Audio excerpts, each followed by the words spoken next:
오늘은 그 TCP 설명을 진행하겠습니다.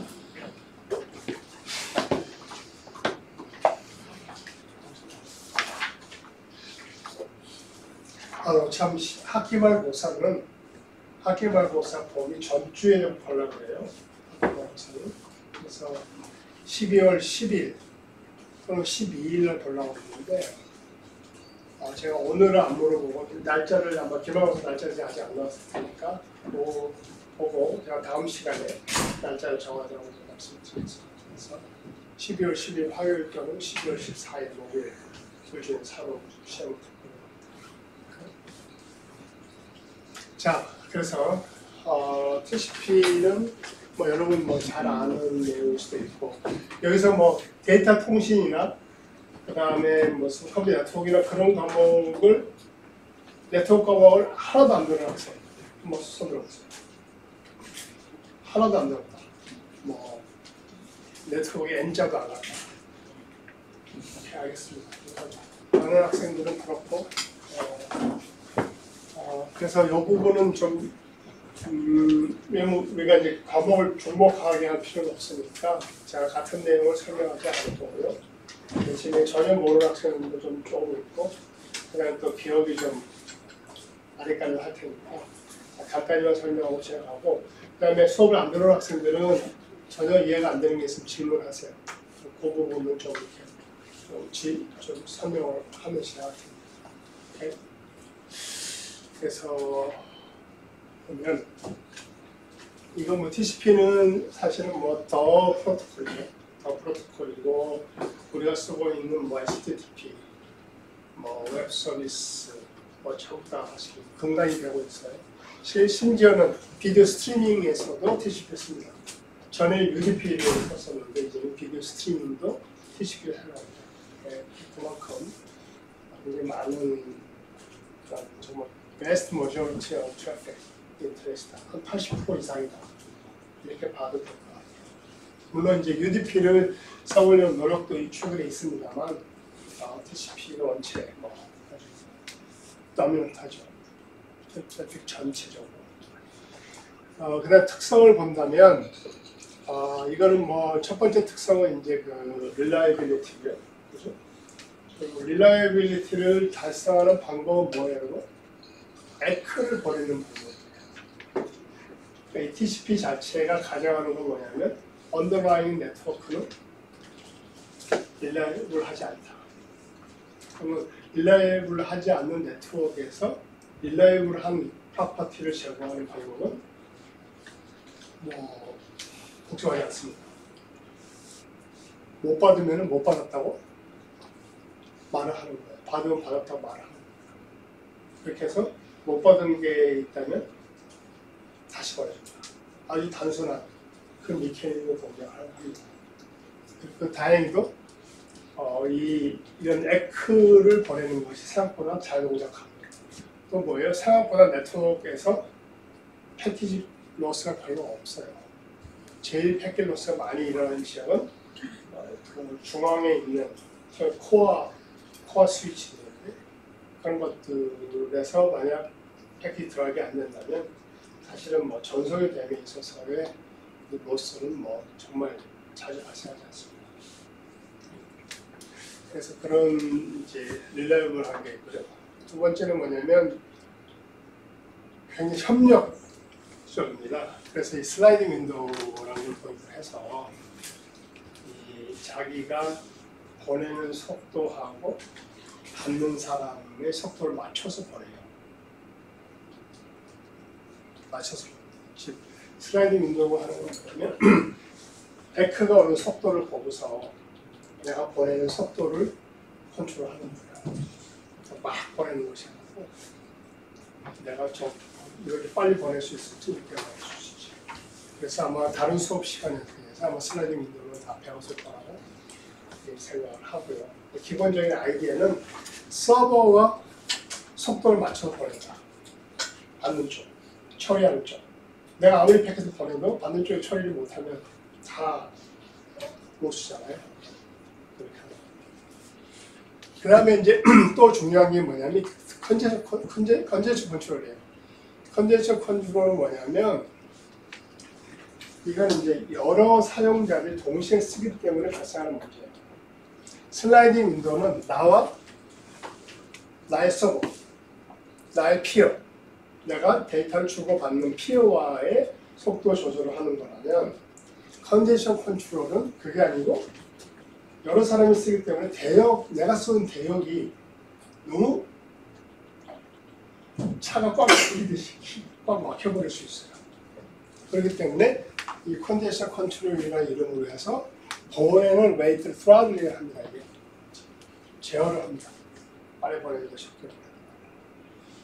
왜냐면 동시에 확 몰려버리면 사실 속도가 망이 전혀 동작을 안 해. 컬랩스가 되는 상황이 발생할 수 있어요.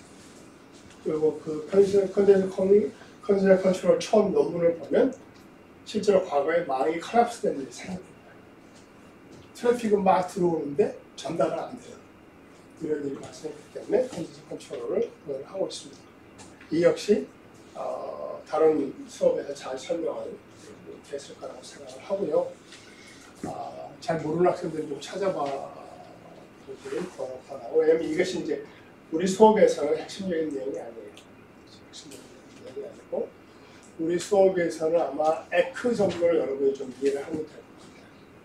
에크 정도를. 그래서 에크를 조금 설명을 하고 지나가겠습니다.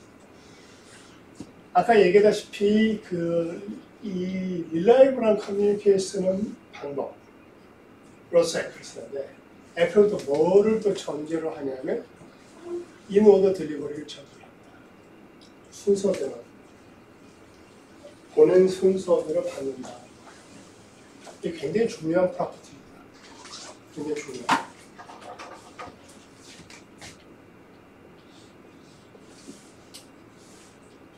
굉장히 중요한. 그래서 그래서 뭐냐면 결국 내가 보내는 것이 뭐냐, 받는 것이 뭐냐로 해서 정을 하고요. 그래서 이 보내면서 계속 시퀀스 넘버라고 보냅니다. 왜냐하면 이게 릴라이블한 인 오더니까 순서가 있어야 되는 거예요.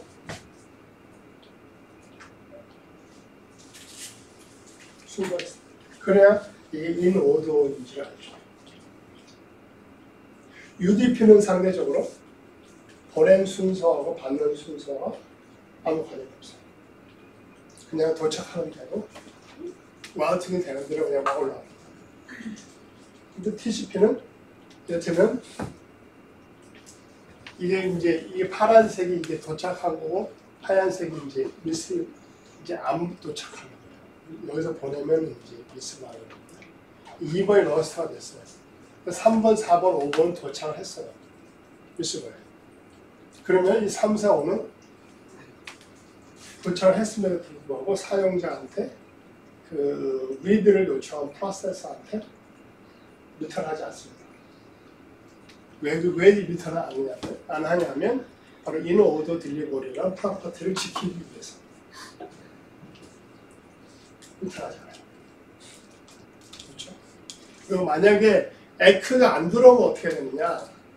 에크가 안 들어오면 이것은 타이머를 동작시킵니다.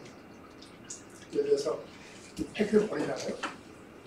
보내면 보냄과 동시에 타이머를 딱 세팅해요. 타이머를 알람 지난 수업 시간에 시그널 알람 같은 거 동작시켜요. 그래서 그 시간이 되면은 경고하면 알람이 날아옵니다. 그리고 그 안에 에크가 들어오면 알람을 꺼요. 그래서 TCP라는 게 여러분들 코드를 보게 되면 상당히 복잡한데 많은 부분이 슬라이딩 윈도우를 구해요. 사실 슬라이딩 윈도우 자체는 그리 복잡하지 않아요. 코드 한 3-4줄 이렇게 안 되고 컨제션 윈도우 하고 그 다음에 이런 에크와 트랜스미션 타이머 리트랜스미션 타이머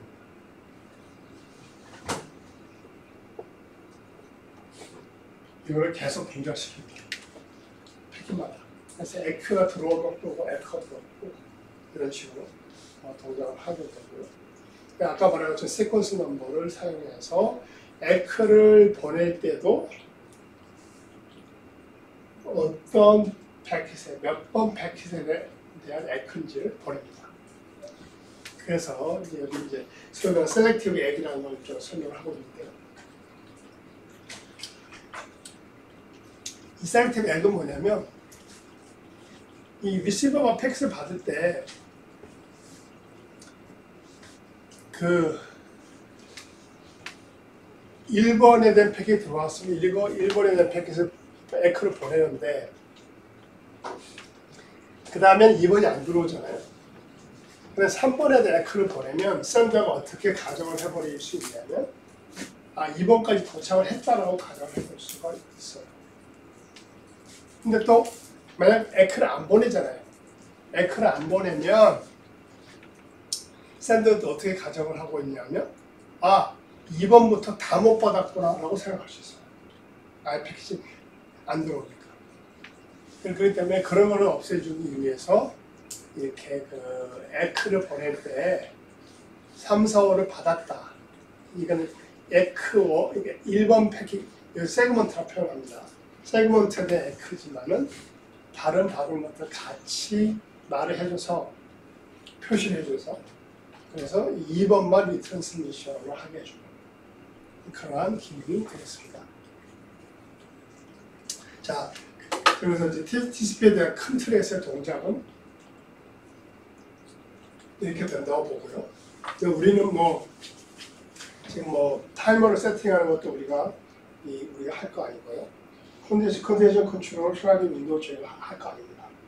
아마 여러분이 아마 코드에서 이해를 조금 해야 될 부분은 에크와 그다음 나머지는 전체적으로 이런 데이터 스트럭처들이 어떻게 TCP 레이어에서 처리가 되느냐 하는 거가 이제 우리가 관심을 가지고 얘기를 할 겁니다. 저번 시간에 말한 것처럼 저번 시간에 여기까지 했어요. 우리가. 여기까지. 그래서 BAC 사켓이 이렇게 된다는 걸 했고요. 그 다음에 여기 이제 SK라는 필드에 이 사켓 추출하는 싹 이런 구조체가 그렇게 되어 있습니다. 지난 시간에 이제 이 스트럭 싹이라고까지만 했는데 이번 시간에 이제 이거 전체 즉 TCP 언더스코어 싹이라는 거를 우리가 보게 될 거고요. 근데 여기서 이제 중요한 거는 다른 것도 있지만 receive queu와 write queu와 backlog queue 이런 queu들이 어떻게 동작을 하느냐. 즉 내가 패킷을 보낼 때, 패킷을 받을 때 SKB와 그다음에 이 패킷 버퍼들이 어떻게 연결이 됐다가 없어졌다가 하느냐를 설명을 하겠습니다. 그래서 기본적으로 TCP는 이런 데이터 스트럭처를 중심으로 즉 TCP 싹이라는 하나의 사켓 구조가 있고 거기에 글로 보내지는 또 바로 돌아오는 걸 표시해주는 패킷을 표시해주는 이 큐가 있습니다. 그 다음에 그 데이터 패킷을 나타내는 헤더들이 있어요. 그게 이제 SKB는 지난 시간에 말한 것처럼 SK underscore buff 라고 하는 스트럭처를 SKB라고 표현합니다. 그러니까 이 데이터 페일로드죠. 페일로드에 헤더가 있고 이 전체가 패킷인데 이 패킷에 대한 메타데이터예요. SKB는 패킷에 대한 메타데이터. 그래서 항상 이런 데이터 처리를 할 때는 패킷 그 자체가 있고요. 그 다음에 메타데이터가 있어요. 파일도 똑같잖아요. 파일도 결국 파일이 있고 파일을 나타내 아이노드가 있습니다. 다만 차이가 있다면 이 네트워크에서 패킷마다 헤더가 메타데이터가 붙어요. 왜 그러냐면 패킷 단위로 전송이 되고 패킷 단위로 도착을 하고 패킷 단위로 처리가 됩니다. 여기서. 그렇기 때문에 메타데이터가 계속 이렇게 붙어 다녀야 된다. 그리고 이 메타데이터가 있어서 사실은 패킷마다 있어서 네트워킹 코드가 이제 파일 시스템 코드보다 많이 복잡해요. 그래서 아마 여러분들이 그 DFS 숙제하면서 파일 시스템 코드를 봤을 텐데 그거보다 간단치 않습니다. 간단치 않은데 여러분들이 그 파일 시스템 코드 봤을 때 느꼈겠지만 원리를 알면 동작 원리를 이해를 하면 코드 보기가 훨씬 수월합니다. 근데 이걸 바탕업으로 이해하려면 굉장히 어렵다. 그래서 우리가 수업 시간에 제가 이 전체적인 플로우를 설명을 하고 그 다음에 실습 시간에 코드 부분을 여러분 보게 되면 모든 걸 다 할 수는 없어요. 그렇지만 내가 필요한 부분, 내가 작업해야 될 부분, 내가 수정을 해야 될 부분이 어디다 하는 거 이런 걸 알 수 있습니다. 그리고 해당되는 데이터 스트럭처. 계속 말씀드리지만 커널도 그렇고 어떤 프로그램인지 가장 중요한 거는 여러분 데이터 스트럭처예요. 데이터 스트럭처 어떻게 디파인하냐. 어떤 구조체로 만들어서 연결을 시켜서 표현하느냐. 그리고 데이터 리프레젠테이션이죠. AI에서 똑같아요. 어떻게 데이터 표현할 거냐. 그런 문제라서 여러분이 데이터 이런 스트럭처를 꼭 참고를 해주고 나중에 여러분이 또 다른 일을 하게 됐습니다. 아마 이 중에서 졸업한 다음에 아마 커널 쪽 일을 하는 사람은 별로 많지 않을 거예요. 대부분 다른 일을 하게 되겠지만 그래도 여러분 1차적으로는 커널 이해를 한다는 건 굉장한 바닷속을 한번 갔다 온 그런 걸 아는 거기 때문에 두려움이 없어질 수 있고요. 두 번째는 커널에 있는 코드들이 굉장히 많은 사람들이 오랫동안 리뷰를 해서 만든 거예요. 혹시 여러분 이 중에서 혹시 코드로 피어 리뷰 해본 사람 있으려나 모르겠어요. 피어 리뷰. 내가 쓴 코드를 남이 보고서 야 이게 뭐야? 라고 이런 코멘트를 들어본 적이 있는지 모르겠는데 혹시는 내 코드를 남한테 보여주고서 그 코드에 대한 코멘트를 받아본 사람이 혹시 있나? 자네는 어떤 일을 했어? 무슨 경질대회 했나? 회사에서 코드 리뷰했어요. 회사에서 아마 수업할 때 여러분 하지 않죠.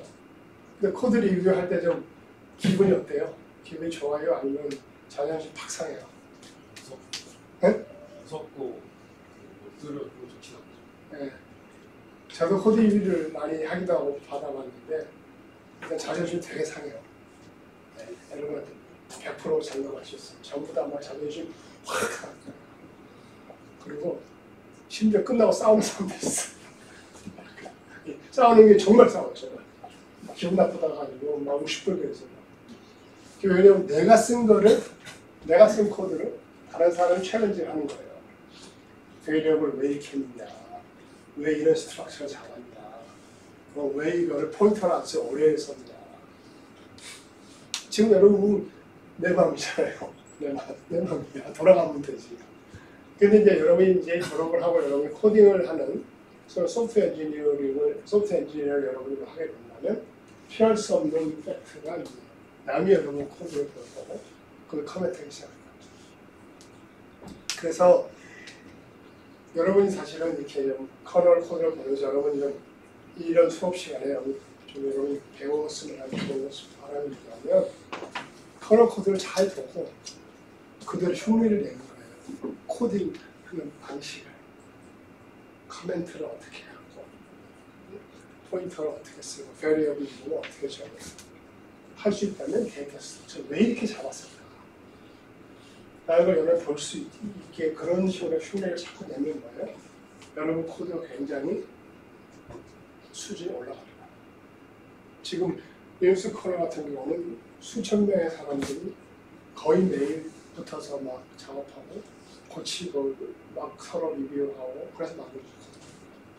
근데 어느 코드보다도 더 정교하고 정확하고 잘 만들어진 코드예요. 그래서 그냥 이게 그냥 막 이렇게 생각하지 마시고 내가 이거를 잘 나의 유익을 위해 쓸 수 있다라고 생각하고 코드를 보기 시작하면 여러분이 거기서 여러 가지 베리어블 이런 포인터 어떻게 하는 거 그런 것들은 책에 있는 이상으로 여러분들이 훨씬 더 할 수 있을 겁니다. 그래서 이런 것들도 그냥 아 이게 뭐야 이렇게 생각하지 마시고 이렇게 잡아 읽어보자. 그리고 여러분 사켓은 보면요, TCP 사켓은 이 구조 하나로 구조체 하나로 이 스트럭트 하나로 끝나요. 그래서 이제 이걸로 다 그냥 이걸 가지고 넣고 쓰고 뭐 업데이트하고 컨시스턴트하게 맞추고 그걸로 해서 전부 다 끝납니다. TCP라는 아주 복잡한 코드가 결국은 이 스트럭처 하나로 다 끝나요. 이 스트럭처를 제대로 이해하고 있으면 코드 분량이 아무리 많아도 전혀 뭐 그냥 코드식으로 이렇게 이해 못할 것도 없고 여러분 충분히 손은 될 수 있고 인프를 할 수 있어요. 오케이? 자, 그래서 일단은 사켓과 TCP 연결이 돼야 되죠, 그죠? 사켓 레이어에서 보낸 그 패킷이 내려오면 요 과정은 이제 아마 실습 시간에 여러분들이 많이 보게 될 자세히 들을 거고 결국은 뭐냐면 이런 그 아이넷 레이어를 거쳐서 여기까지 내려온다 하는 걸 여러분 보면 되고요. 이 과정에서 뭐가 되겠어요, 여러분? 이런 그 좀 전에 보여준 TCP 싹 요겁니다. TCP 싹이 이거예요. 이것이 이니셜라이즈가 다 되는 거예요. 이 레이어를 거치면서 이니셜라이즈가 되고 그다음 타이머 같은 것도 이니셜라이즈가 되고 여기까지 옵니다. 결국 사켓을 만든다는 것. 그래서 사켓을 만들면서 뭐 PFINet이고 뭐 그다음에 그 데이터그램 스트림 이걸 다 그걸 넣어주게 되면 그렇게 되면 뭐예요? 그건 결국은 이런 옆에 있는 스트럭처 여기 사켓하고 TCP 싹을 이니셜라이즈 해줘요. 거기까지 하고서 그 다음에 리턴을 합니다. 물론 여기서 이제 그 VFS 레이어를 거쳐서 하기 때문에 파일 디스크립터도 할당이 돼요. 그래서 파일 스트럭처 할당이 되고 그 다음에 사켓이 여기 보시면 파일 스트럭처가 하나 할당이 돼요. 그죠? 그 다음에 사켓이 할당이 되고 TCP 싹이 할당이 되고 값이 이니셜라이즈 쫙 되는 과정이 바로 이 함수에 의해서 발생한다. 그렇게 이해를 하면 오케이? 자, 그러면 이제 사켓을 만들어진 다음에 어떻게 되겠어요? 그 다음에 이제 모습이 이제 이런 식으로 되어 있고, 여기서 중요한 건, 이 구조가, TCP-SAC이라는 구조가 이렇게 네스팅이 되어 있다는 거예요. 여러 데이터 스트럭처. 아마 C 수업 시간에 배웠을 거예요. 그때 여러분 배웠을 때, 이런 거 어디다 써놓나 여러분 생각했을 텐데, 서로 이렇게 네스팅 되는 데이터 스트럭처를 가지고 있어요. 그리고 그다음에 사켓 같은 경우도 이런 식으로 기본 값들이 이런 식으로 해서 됩니다. 그리고 여러분 뭐 데스티네이션 어드레스니 뭐 소스 어드레스니 이런 것들 여러분 뭐 다 알 거고 폰트 같은 것들. 그래서 여러분 특별하게 뭐 이렇게 걱정할 건 없을 거고. 그다음에 뭐 컨디션 압수 같은 것도 별로 고민할 거 별로 없고 타이머는 그냥 있는 코드도 돌아갈 거라고 생각합니다. 그럼 실제로 여러분이 관심을 가질 거는 요 Q 정도예요. 그 외에는 사실은 너무 크게 여러분이 건드리거나 고민할 게 없어요. 왜냐면 이것들은 이미 다 정해져서 나오는 것들이고 LS는 이것들은 다 정해서 내려오는 것들이기 때문에 없고요. 뭐 여기 뉴카피라는 것들은 뭐 정해진 함수들이 되겠습니다. 아니면 특별히 고민할 것도 없어요. 네. 결국은 동작이 일어나는 게 결국 여기서 그래요. 아까 말씀드린 여기서.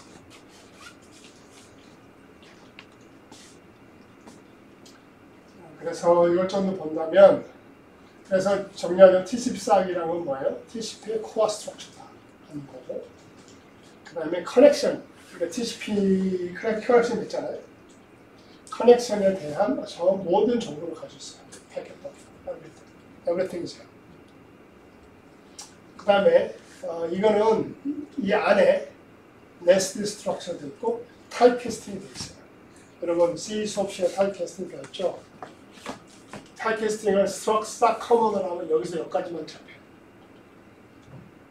그 다음에 뭐예요? 스트럭 싹으로 타입캐스팅을 하면 여기서 여기까지가 잡혀요. 그 다음에 뭐예요? 그 다음 거 뭐죠? 그 다음에 뭐예요? 스트럭 아이넷 싹으로 하면 여기서 여기까지 잡혀요. 그래서 하나의 메모리 오브젝트예요. 하나의 메모리 오브젝트예요. 커너 메모리 오브젝트예요. 그것들 타입캐스팅을 스트럭 싹 커먼으로 하느냐, 스트럭 싹으로 하느냐, 아이넷 싹으로 하느냐에 따라서 어디까지 접근할 수 있는지 달라집니다. 어디까지 접근할 수 있는지 달라집니다. 오케이? 그래서 타입캐스팅 to different structures. 타입캐스팅 헤비리 씁니다. TCP에서는 그 타입캐스팅 원 없이 쓰고 있습니다.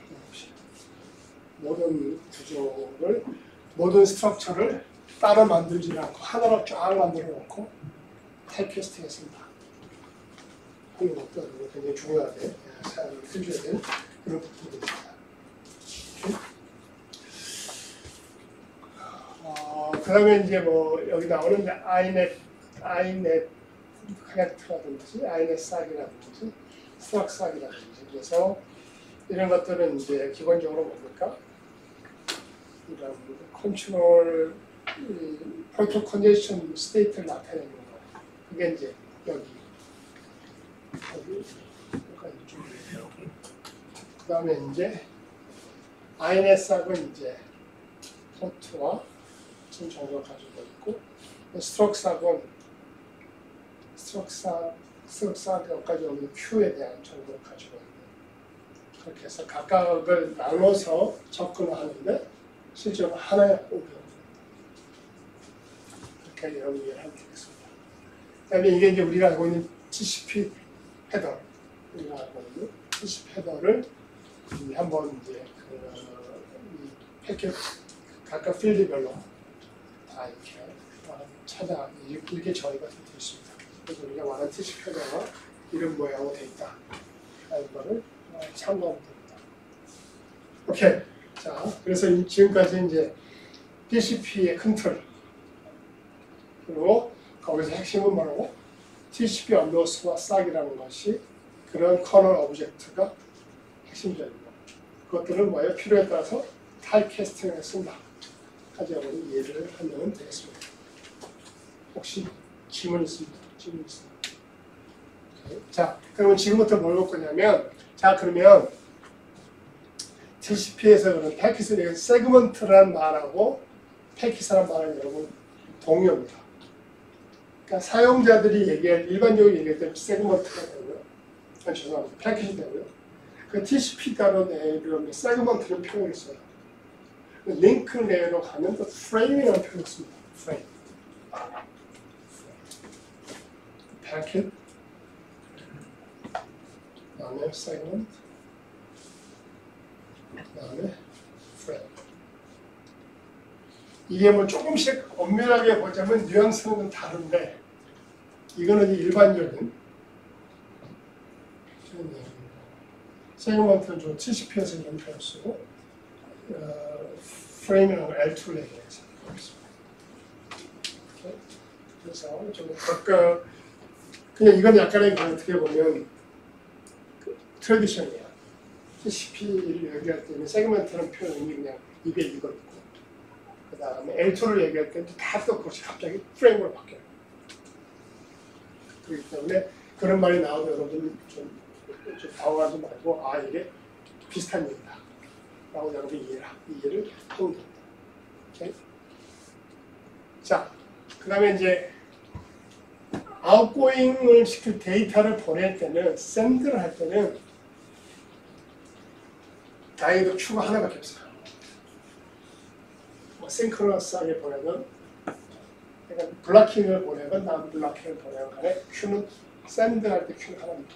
트랜스미트 큐는 하나예요. 그래서 여기 보시게 되면 여기 화이트 큐가 있습니다.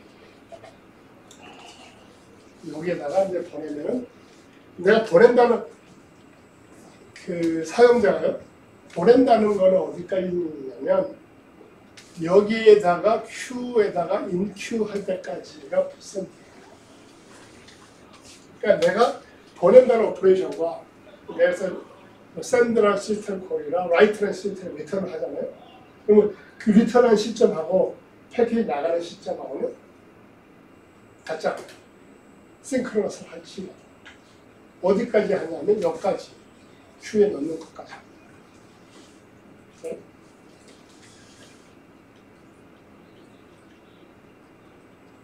그래서 이거는 이런 그 segment will put right Q입니다. 그리고 그 다음에는 그 컨텍스트는 그 thread는 그 프로세스는 리턴합니다. 그리고 그 다음에 이 Q에 있는 것이 언제 없어지냐면 해당되는 그 에크가 들어왔을 때, 에크가 들어왔을 때 Q에서 뺍니다. 그 말은 무슨 얘기냐면 에크가 안 들어오면 계속 Q에 있어요. 에크가 아니라 계속 Q에 있어요. 굉장히 중요해요. 그래서 보통 생각하면 아이 샌드하는데 왜 Q가 필요해라고 생각할 수 있지만 왜냐면 이 Q에 들어가 있다는 얘기는 뭐냐면 데이터 카피가 돼요. 이제 앞으로 설명하겠지만 데이터가 이때 카피가 됩니다. 그냥 단순히 그냥 Q에 넣는 게 끝나는 게 아니고 데이터 카피가 돼요. 그래서 거기 그러고 나면 그러면 이 데이터하고 이 데이터하고 사용자 버퍼하고는 두 개가 다른 메모리 오브젝트예요. 그렇기 때문에 내가 샌드를 한 다음에 그 버퍼에다가 다른 값을 써도 돼요, 안 돼요?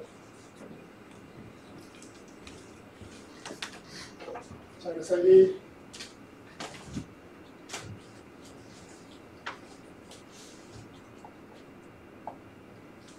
카피라이트라는 여러분들이 혹시 내가 이걸 지난학기 지난학기 내가 설명을 했던가? 혹시 설명했는데 기억이 좀 나는데 아무튼 설명을 안 했다고 보고 다시 한번 설명드리자면 카피라이트이 뭐냐면요 이 어떤 메모리 오브젝트를 두 개가 같이 읽고 있어요. 그러다가 어떤 한 사람이 라이트를 해. 그럼 그때 어떻게 돼요? 짠! 이걸 복사를 해서 거기다 라이트를 하는 거예요.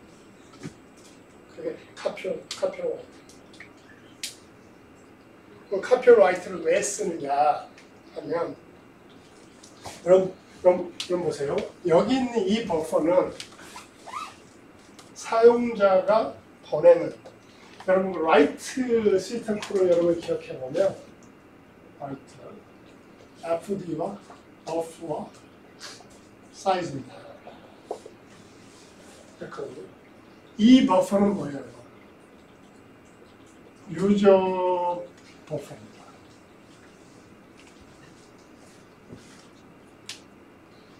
여기 패킷 버퍼는 뭐예요? 이거는 커널에 있는 메모리예요. 그래서 뭐냐면 여기다 넣는다, Q에 넣는다는 이 의미가 뭐냐면 이 SKB를 만들고 메타데이터 섞어 만들고 그 다음에 이 데이터를 복사합니다. 그런데 옛날에 어떤 방법들을 썼었냐면 지금도 이제 최근에 나온 논문들 방법을 설명하냐면 이걸 복사를 하지 않고요. 복사를 하지 않고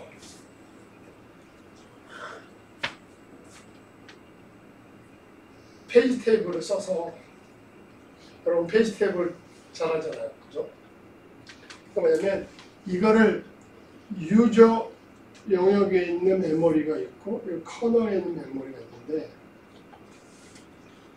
각각의 다른 메모리가 있는데 이걸 이렇게 잡지를 않고 메모리를 뭐예요? 메모리를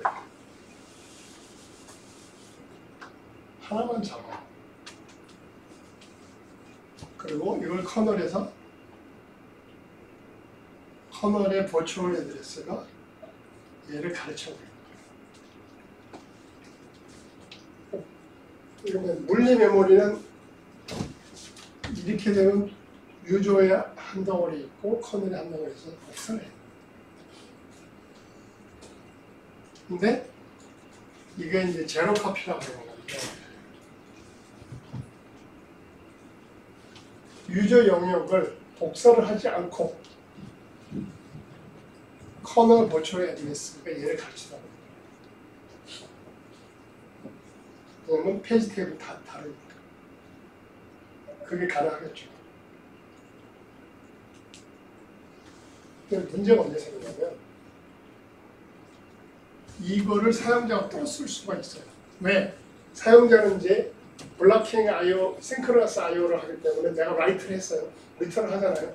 그러면 사용자가 어떻게 생각하냐? 이 버퍼는 다 버려졌다라고 생각해요. 거기다 써도 돼요. 시멘틱을 써. 싱크로너스 라이트의 시멘틱스가 뭐냐면 싱크로너스 콜 리턴을 하면 패킷은 전송이 된 거예요. 그 말의 뜻은 뭐냐면 이 버퍼를 다시 다른 값으로 이걸 채워도 된다고. 그래서 이거 여러분 샌드 같은 거 할 때 저 샌드 함수를 하나 넣고서 여기다 4를 돌린다고. 4를 돌리면서 이 버퍼는 뭐예요? 포인터를 계속 증가시켜주면서 계속 가게 하거든요. 새로운 값을 계속 채워준단 말이에요. 그러면 이제 문제가 생겨요. 이런 식으로 제로 카피를 하는 거예요. 그래서 쓰는 방법이 카피하고 하시는 거죠. 라이트라는 순간 복사를 한다. 라이트를 안 하면 땡큐고 라이트를 하면 복사를 한다. 이런 식의 방법들을 사용을 하게 됩니다. 네? 그래서 이제 그것이 이제 그냥 여기서는 그냥 단순하게 데이터를 사켓으로 쓰면 사용자가 데이터를 사켓 쓰면 세그먼트가 큐에 들어간다고 됐지만 사실은 굉장히 많은 작업들이 일어나는 거예요. SKP도 만들어줘야 되고 복사도 이루어져요. 만약 복사가 안 이루어진다면 제로 카피 기법을 쓰는 식으로 사용할 수도 있고 그런 일련의 동작이 트랜스미트에서 발생하게 된다. 그래서 그 일련의 방법이 도착하는 과정을 좀 더 살펴보겠습니다. 혹시 여러분 이거 이해했죠? 카우는 한 번씩 면접에서 물어보는 질문입니다.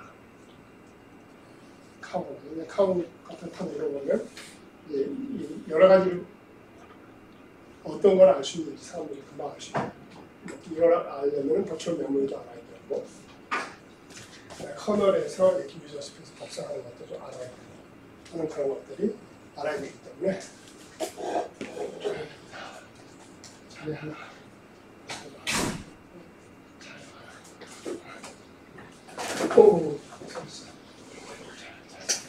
자, 그래서 그리고 여러분 정조인 학생들은 뒤에 가서 서서 더 들으세요. 더 들으시면 그래도 좀 도움이 잘. 제로 카피 못 써서 결국은 원래대로 한다는 말씀이신 거죠? 원래대로 복사를 한다는 말씀이신 거죠? 질문이 뭐냐면 제로 카피를 항상 쓰느냐 하는 질문이에요. 원래는 실제로는 라이트 하는 커널을 복사를 해요. 복사를 하는데 그 제로 카피를 쓰지 않는 이유에 대해서 얘기를 하시는 거예요. 그러니까 제로 카피를 쓰는 경우도 있고 제로 카피를 쓰게 되면 카피와 라이트 해야 된다는 얘기를 하는 거고 제로 카피를 쓰면 제로 카피를 안 쓰면 그냥 복사를 합니다. 저 카피용 라이트라는 게 라이트 기점이 실제로 보낼 때 보낼 때가 아니고 사용자 버퍼가 다른 값으로 바뀌어질 때 그때가 라이트가 된 시점이에요. 그거는 보내는 시점하고 관계없어요. 그러니까 계속 이거는 결국 뭐냐면 이걸 어떻게 디텍트를 하겠어요? MMU가 디텍트를 합니다. MMU가 버추얼 애드레스 폴트가 일어나면 그러니까 여러분 기억하시면 그 페이지 테이블에 플래그가 있잖아요. 그렇죠? 위드 올리를 해놔요. 일단 라이트가 들어오면 하드웨어적으로 폴트를 발생시킵니다. 이건 이제 OS 시간에 여러분 그냥 설명 들었을 텐데 그 폴트에 의해서 카피오드 라이트이 트리거예요. 그 동작을 합니다.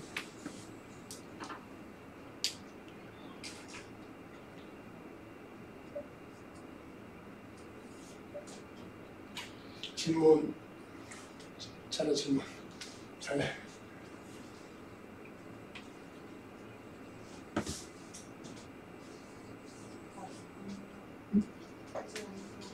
없어요.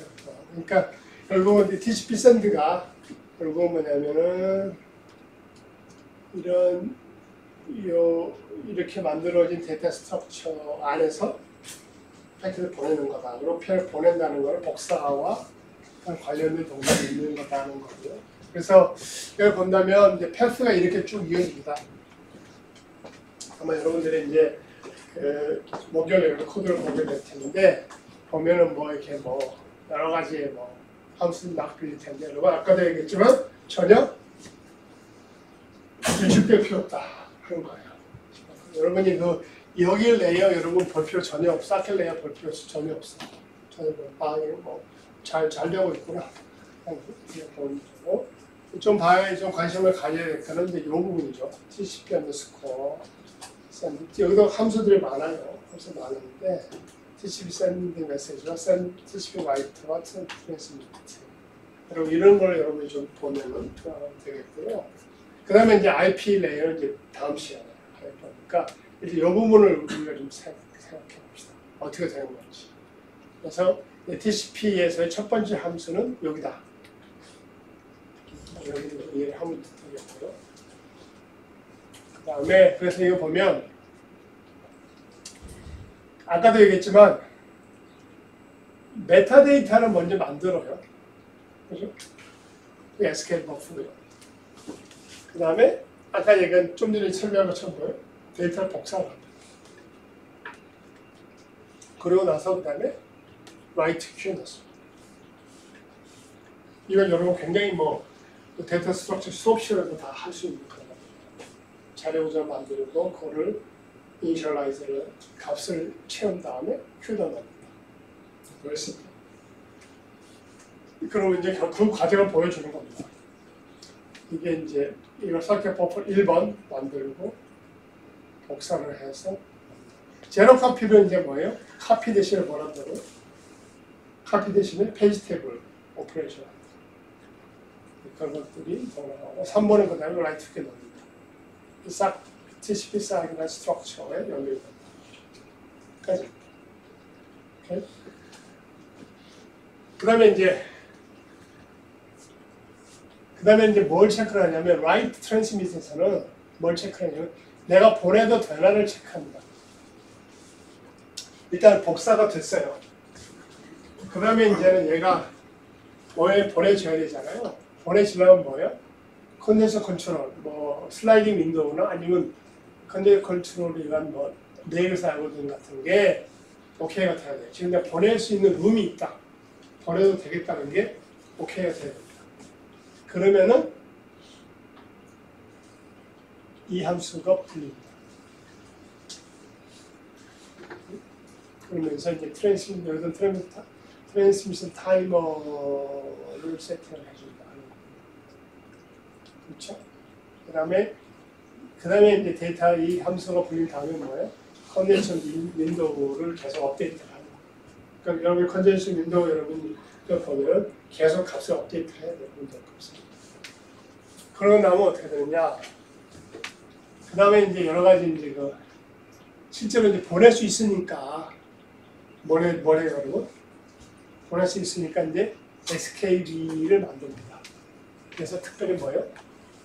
헤더를 만들고요. 헤더를 만들고 그냥 관련된 책선이라든지 타임스탬프라든지 그런 관련된 것들 다 처리를 다. 그러니까 SKB 버프는 여기서 만들어졌는데 이 TCP에 여기 들어가는 헤더. 이 헤더는 SKB 버프는 아닙니다. 이거는 데이터의 앞부분에, 그러니까 그 패킷의 앞부분에 딱 들어가. 그거를 여기서 만들고 그 다음에 뭐예요? 그 다음에 IP 레이어를 본다. 그러니까 TCP 레이어는 생각보다 간단하게 이루어진다. 그래서 여기서는 뭐예요? 이 헤더, 여기서 말하는 TCP 헤더를 만들고 책선을 넣어서, 물론 헤더를 만들 때 데모를 해서 뭐예요? SKB의 포인터들이 바뀝니다. 그래서 지난 시간에 여러분들 보여드렸는데, 여기 지난 시간 자료가 있나? 혹시? 저기야. 이거 뭐야? 저번 시간 자료가 있어요. 비싸. 위에 거 아니 위에 게 문제가 아니고 위에 게 문제가 아니고.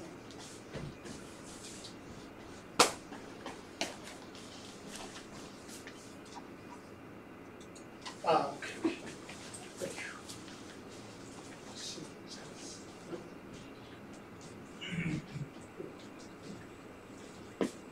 여기에 보면 이게 SK 버프잖아요. 그죠? 이게 SK 버프거든요. 거기에 이제 이런 헤더들이 있고 있어요. 헤더들이 있고 헤드, 데이터, 테일, 엔드라는 포인터들이 있어요. 그래서 이 포인터들이 어디를 가르치냐면 트랜스포트 레이어니까 필요해요. 트랜스포트 헤더, 얘가 UDP 헤더를 가르쳐요. 지금은 UDP지만 저쪽은 TCP. 그러니까 원래 데이터는 여기 있고요. 페일로드는 여기서 이만큼이에요. 그 다음에 헤더, 그러니까 여기서 이만큼은 이만큼이에요. UDP 데이터 이만큼이죠. 여기서부터 여기까지. 그 다음에 이제 헤더가 붙는 거예요. 그러면 뭐예요? 그 위치를 트랜스포트 헤더가 가르치도록 합니다. 그 다음에 또 뭐가 바뀌겠어요? 여기서 보면 여기 있는 것들은 이 패킷 데이터의 포인터들, 헤드는 제일 위에 있고 데이터는 뭐예요? 데이터가 어디 가르치겠어요? 지금 현재는 여기를 가르칩니다. 테일은 끝을, 그러니까 이 뭐냐면 UDP 헤더에 대한 내용을 가르치고 그 다음에 엔드는 여기까지. 그래서 이걸 보면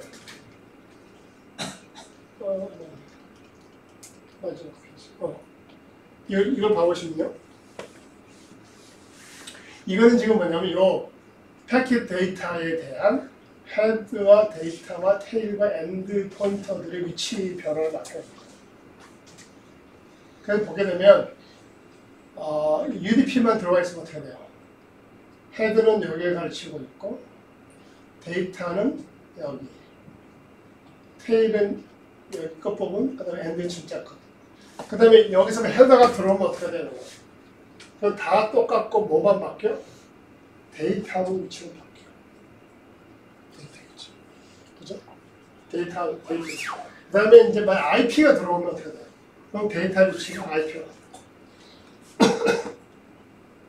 그렇기 때문에 이 별도의 그 메모리 카피를 여러분 그 지난 시간에 설명하면서 뭐예요? 이런 프로토콜 설계하면서 가장 중요한 게 뭐예요? 과도한 메모리 카피를 하지 않는다. 즉 레이어 간의 메모리 카피 하지 않는다. 그거 하는 방법이 뭐냐면 이 포인터를 쓰는 겁니다. 메모리 카피를 하지 않고 포인터를 여러 개를 두는 겁니다.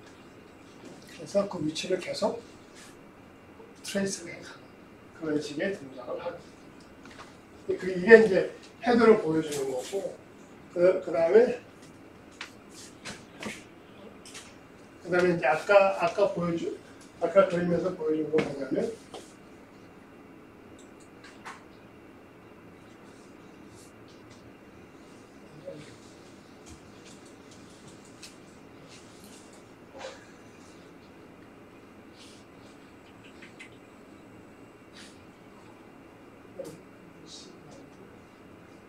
그렇죠. 네, 그래서 이제 이것들이 지금 그런 작업들이 지금 여기서 일어나고 있는 겁니다. 그런 작업들이 이렇게 일어나서 위치를 SK 버퍼에서 계속 연결이 다 되어 있는 그런 식의 이루어지게 됩니다. 오케이? 자, 지금 그래서 이 샌드는 생각보다 쉬워요. 생각보다 간단합니다. 쉽다. 오케이? 자, 지금까지 혹시 질문? 예. 유저 데이터에서 받아오는 데이터는 아까 그림에서 UDP 데이터는 근데 그거는 뭐 이거는 뭐 UDP나 TCP랑 상관이 없어요. 어차피 트랜스포더이기 때문에 UDP면은 스트럭트가 UDP 언더스코어 쌓이고 그다음에 그 내용은 훨씬 이거보다 왜냐면 UDP는 타이머니 그런 게 없으니까 훨씬 간단하죠. 그래도 라이트 큐는 하나 있고 거기에 사켓 버퍼가 있고 사켓 버퍼가 가르치는 패킷 버퍼가 있어요. 데이터 부분이 이거요? 네 아까 그림에서 그림. 저번 슬라이드 저번 슬라이드. 네, 거기서 UDP 데이터에 해당 그러니까 그 데이터가 있으면 여기 헤더가 UDP 데이터가 붙을 수도 있고 헤더가 붙을 수도 있고 그럼 TCP 헤더가 붙을 수 있어요. 그거는 내가 어떤 형식으로 사켓을 크리에이트 할 때 내가 데이터그램으로 크리에이트를 하면은 UDP로 스트링으로 크리에이트를 하면은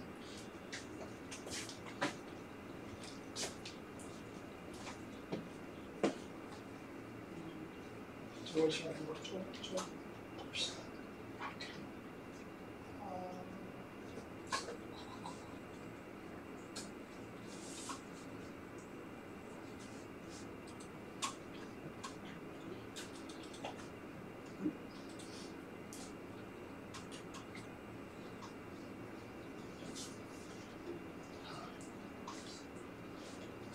이거는 왜 커서 하는지. 그렇죠.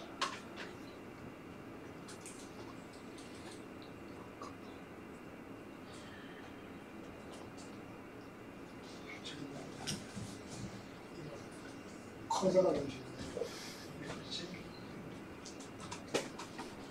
여기로 갑시다. 이렇게 생각할 수도 있어. 이게 아니고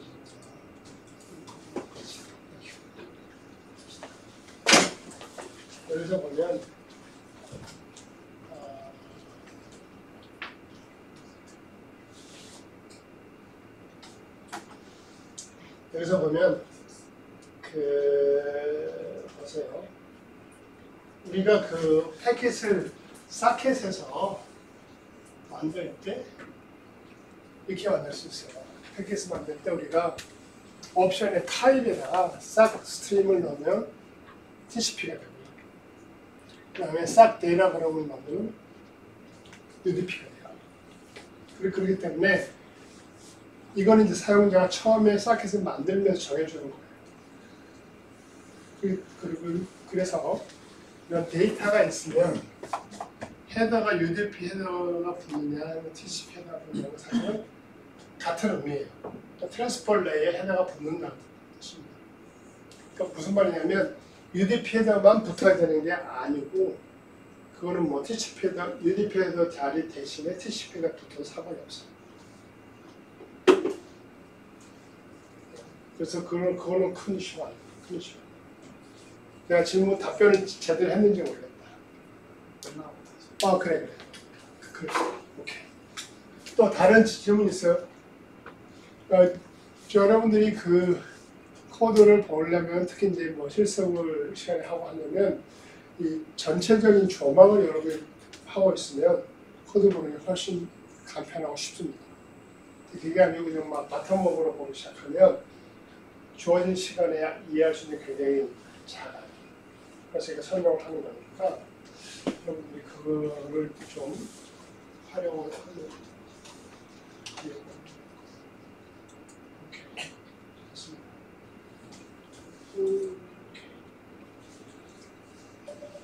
자, 그래서 이 트랜스미트까지 지금 우리가 진행했거든요.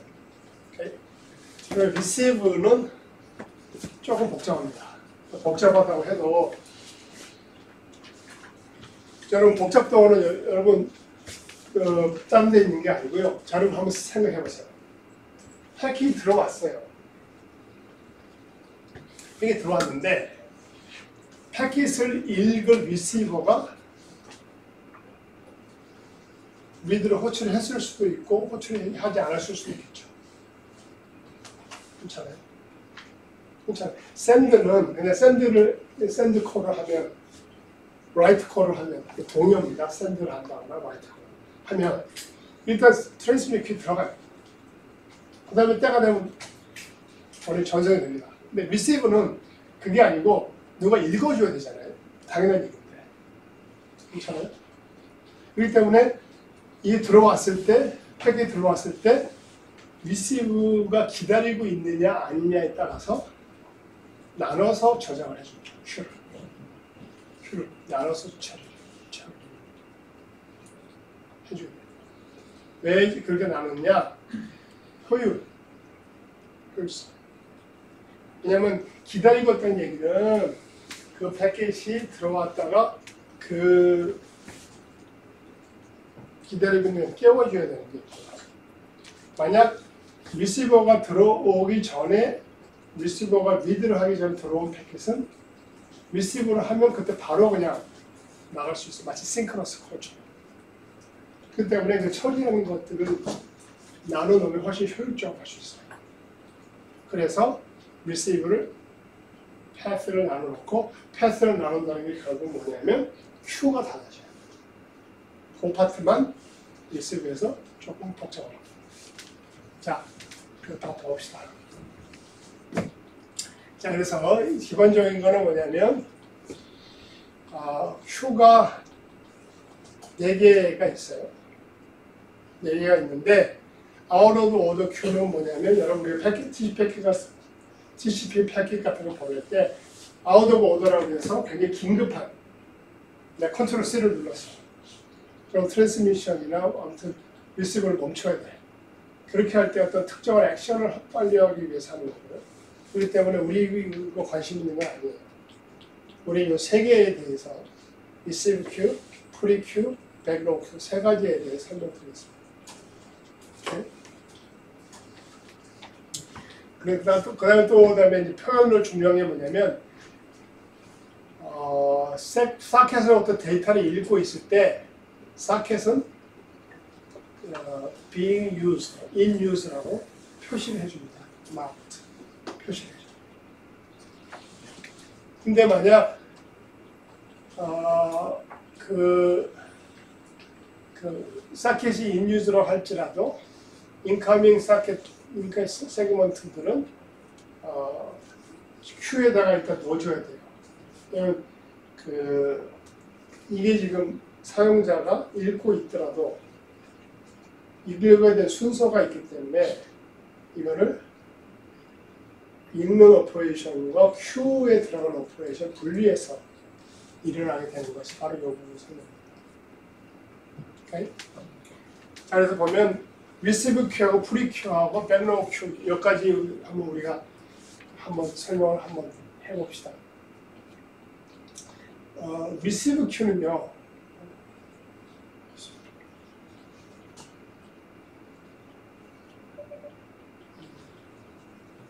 예. 자 봅시다. 백로그 큐 먼저 나오.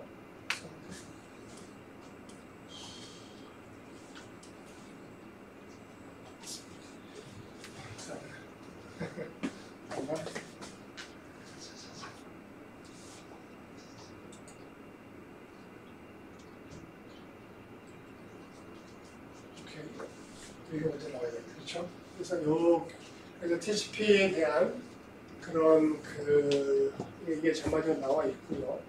그렇죠? 그래서 여기서 중요한 건 뭐냐면 현재 컨텍스트가 어디냐가 굉장히 중요합니다. 그러니까 리시브 콜을 나올 때는 지금 지금 이 커널의 컨텍스트가 어딘가. 지금 어떤 프로세스가 시스템 콜을 호출했잖아요. 그리고 커널이 그 시스템 콜을 수행을 한다면 그때의 커널의 컨텍스트는 유저 그 해당 유저의 컨텍스트로 가지고 있어요. 해당 유저 컨텍스트라는 의미가 뭐냐면 페이지 테이블이 해당 유저의 가르치고 있는 것이에요. 그래서 컨텍스트 스위칭을 하면 그것이 페이지 테이블을 가르치고 있는 포인트가 바뀌잖아요. 그렇기 때문에 여기서 얘기하는 건 뭐, if the current process is the one this is an installer 그러면 패키지 직접 카피한다는 뜻이 무슨 뜻이냐면 이 사람이 읽고 있는데 어떤 유저 프로세스를 읽고 있는데 패키지 들어오면 그 프로세스로 그냥 복사가 된다 하는 그런 뜻입니다. 그래서 receive 할 때는 제일 여기 좀 중요하게 봐야 될 게, 중요하게 이해해야 될 게 컨텍스트가 어디냐. 어느 컨텍스트에 있느냐. 자, 그래서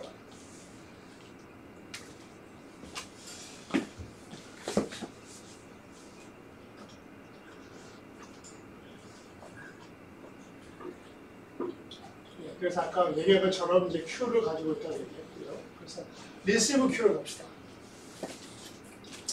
receive Q는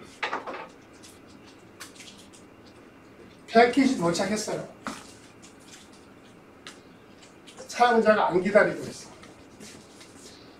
즉 read 콜이 호출이 안 됐어요. 제너럴 케이스. 이 제너럴 케이스는 지금 웹서버 같은 경우 이게 제너럴 서비스는 아니죠, 그죠? 웹 서비스 같은 경우는 항상 웹서버 기다리고 있잖아요. 근데 그게 아닌 경우도 있을 수 있습니다.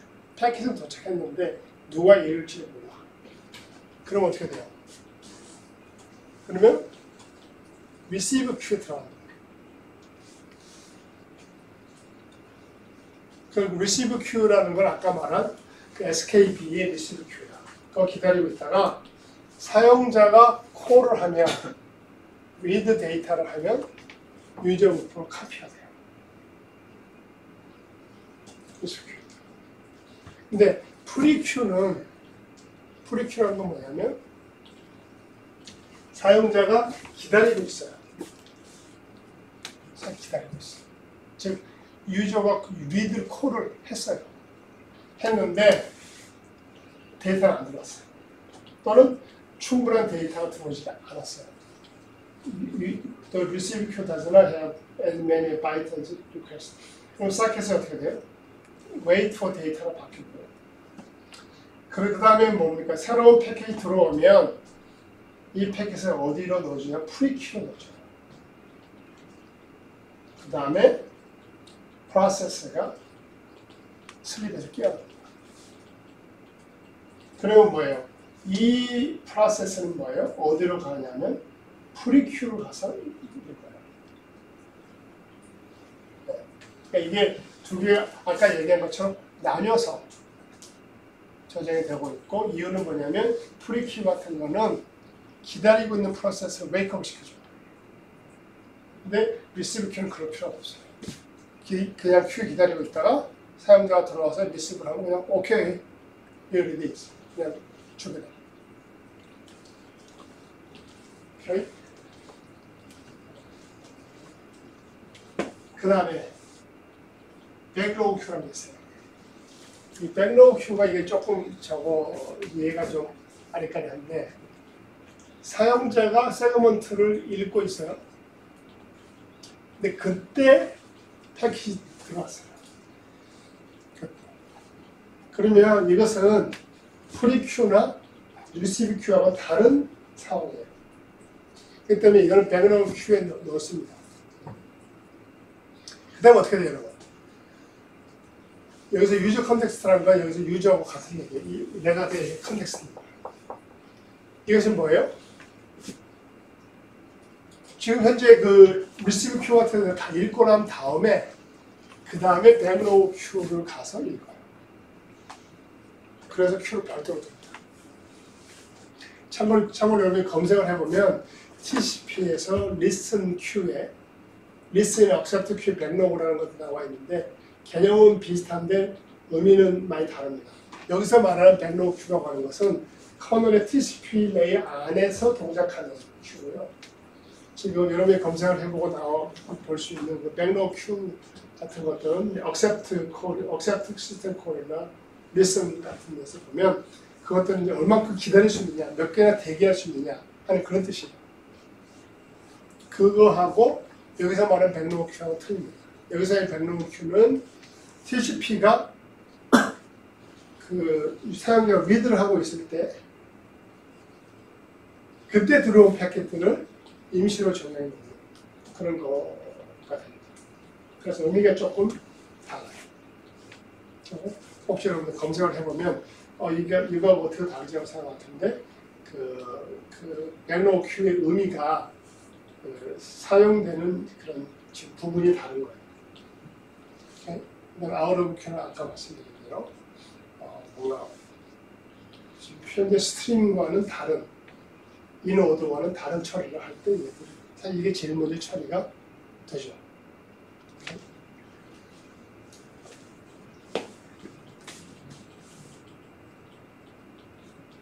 자, 그래서 그러니까 좀 전에 한 얘기는 이제 조금 이제 구체적으로 들어가면 IPLS 패키지 올라옵니다. 이게 이제 여러분들이 이제 이런 것들이 막 그 코드에 나와 있을 거기 때문에 제가 이렇게 말씀을 좀 드리는 건데 IPLS 패키지 오면은 사이트에서 찾잖아요. 그 다음에 어떻게 되냐면 세 가지로 나눠서 제작을 합니다. 프리큐, 리시브 큐, 그다음 백로그 큐. 그리고 그때 컨디션은 아까 얘기한 내용을 좀 정리를 하자면 사용자가 이미 read라는 리시브를 호출한 상태면 그 패킷은 일이라고 합니다. 프리큐. 자, 근데 사용자가 read 콜을 안 했어요. 아무도 기다리는 사람이 없어. 그러면 receive 큐로 들어가요. 근데 이 패킷이 들어왔는데 한참 사용자가 그 데이터를 읽고 있어요.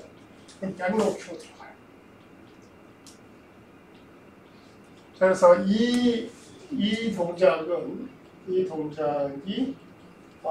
지금 사용자들 프로세스 동작하고 동시에 이제 패킷은 계속 들어올 수 있으니까 그거하고 유저 프로세스 동작이 지금 서로 간에 별도로 지금 진행되고 있기 때문에 큐를 가지고 예.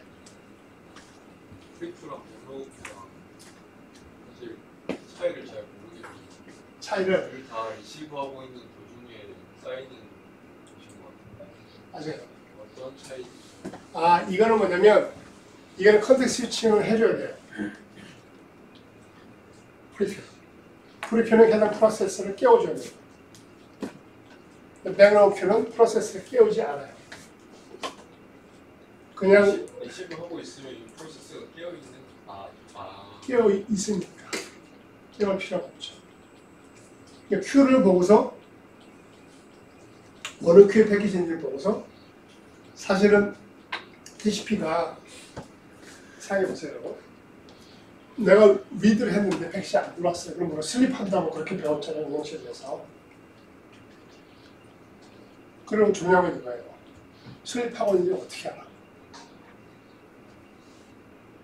자, 생각해보세요. 슬립하고 있는 거 어떻게 슬립 큐를 봐야죠. 슬립 큐를 봐서 슬립한 거하고 이 패킷하고 연결을 시켜줘야 될 거 아니에요. 그게 큐를 리시브 할 때 큐를 나눠서 해줘요. 슬립 큐에 가면 이 큐 정보가 있어요. 이 사켓 정보가 있어. 그래서 이 커널이 패킷이 올라온 다음에 프리큐에 넣은 다음에 어떻게 돼요? 얘는 끼워줘야 되는구나 하고서 웨이크업 시킵니다. 누굴 끼워줘야 이 패킷이 어디로 갔는지 모르고 끼울 수가 없어요. 굉장히 아주 심플합니다. 어떻게 깨웠지? 어떻게 알지? 그 질문에 대한 답변이 그렇게 나옵니다. 리시브 중이면 아직 프로세스 깨우면 안 되는 거 아니에요? 그렇죠. 물론. 제 말은 패킷이 다 들어오고 나면 깨워야 되는데 일단 프리큐에 패킷을 하나 들어가잖아요. 그러면 조건이 만족이 되면 에크라는 게 만족이 되면 한 패킷이라도 있으면 깨우죠. 한 패킷이라도 있으면. 또는 그 TCP에서 기다리는 만큼의 패킷이 들어왔다고 생각하면 그때 깨우죠. 아주 중요한 거는 프리큐는 기다리고 있는 상황이다. 하셨어요. 나머지들은 기다리고 있지 않다. 또 엄밀하게 말하면 기다리고 있지 않는 녀석은 리시브 큐어고 막 현재 읽고 있는 녀석은 다른 큐어입니다. 그럼 처리를 딱 나눠서 할 수 있잖아요. 혼동이 없이. 그 세 가지 케이스 말고는 다른 케이스가 없거든요. 세 가지 케이스 말고 다른 케이스가 없어요. 그래서 여기하고 여러분들 제일 좀 혼동스러운 코드를 봤을 때 왜 이렇게 큐를 나누나 막 그런 혼동스러울 수 있을 거예요. 그래서 이걸 보면 훨씬 나을 거고요. 또 중요한 거 TCP가 복잡하다 보니까 성능을 높이는 게 중요해요. 그래서 fast path와 slow path를 만듭니다. 그래서 이 fast path는 뭐냐면 헤더 프리딕션을 해요. 내가 지금 현재 내가 받아 있는 것이 시퀀스 넘버 20이다. 그리고 다음번에 뭐가 들어가야 돼요? 다음번에 뭐가 들어가야 돼요? 21번이 들어가야 돼요. 그래서 21번이 들어오면 어떻게 돼요? 그러면 패킷 핸들링 체크를 안 해요. 이런저런 체크를 많이 해야 됩니다. 아, 얘는 이 플로우에 이 커넥션이 들어올 애야. 그러면서 걔는 셔트컷을 합니다. 빠른 길을 태워요. 패스트 패스 태웁니다. 왜냐면 무슨 뭐 타이머 뭐 이런 거 다 패스. 그런데 그게 내가 지금 21번을 기다리고 있는데 20번이 들어왔어요. 죄송합니다. 25번이 들어와 버렸어. 그럼 뭐예요? 뭐 이상하다. 체크를 해야 된다. 그렇게 되면 슬로우 패스로 들어가요. 그래서 이 TCP가 굉장히 복잡해도 불구하고 굉장히 빠른 처리를 할 수 있는 거는 패스트 패스를 만들어서 처리가 빨리 갈 수 있도록 해주는 겁니다. 그래서 조건이 있어야 되겠죠. 조건. 그래서 패킷은 패스트 패스로 처리가 되는데 조건이 뭐예요? 퓨어 에크이거나 아니면은 아까 말한 것처럼 20번이 들어왔는데 그 다음에 들어오는 expected packet serial sequence number가 expected 같으면 그건 fast lane을 태우는 거예요. 슬로우 패스는 뭐예요? 이렇게 커넥션을 initiate, establish는 거나 아니면 sequence number가 안 맞을 때나 아니면 뭔가의 그 여러 가지 옵션이 있거나 아무튼 이제 처리가 별도의 처리가 필요한 것들은 슬로우 패스로 태워요. 그래서 이제 여기 이 부분을 이제 어떻게 되는지 보여주는 건데 오늘 여기까지 하겠습니다. 하고 다음 시간에 이어서 요거를 좀 끝내고 그다음에 IP를 들어가도록 하겠습니다. 질문 있는 사람은 이제 앞으로 나와서 질문하고